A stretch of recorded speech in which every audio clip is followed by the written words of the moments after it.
Hi guys! Magandang araw! For today, magluto tayo ng menudo.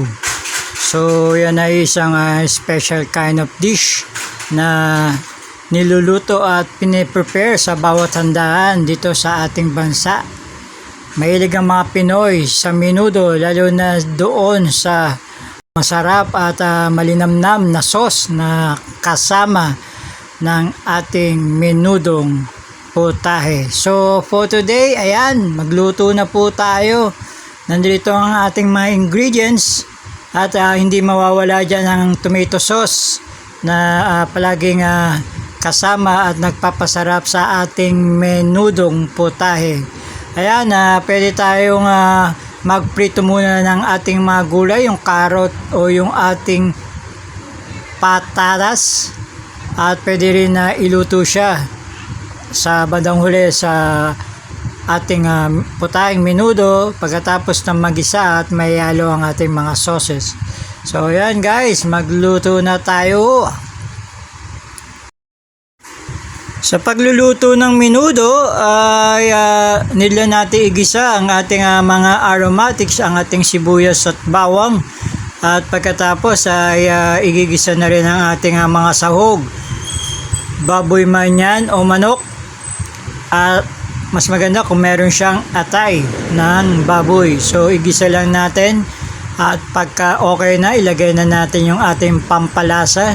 Merong liver spread, may tomato sauce, at ang ating pork cube, or pwede rin lagyan ng patis at asin. At lagyan din natin siya ng sugar para balanse ang alat at tamis parang sa ating potaheng menudo. Ayan, at hintayin lang natin maluto ang lahat bago natin ilagay ang ating gulay. Ayan, ang masarap na menudo.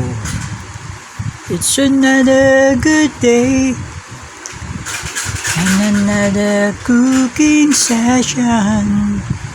Welcome to Yummy Lutuan. Yeah. It's another great day and another cooking session. Thank you from Yummy Lutuan. Yeah. It's another great day and another celebration. Thank you from Yummy Lutuan. So, ito na ang ating masarap at malinamnam na menudo. Kain na po tayo. Yum! Yum!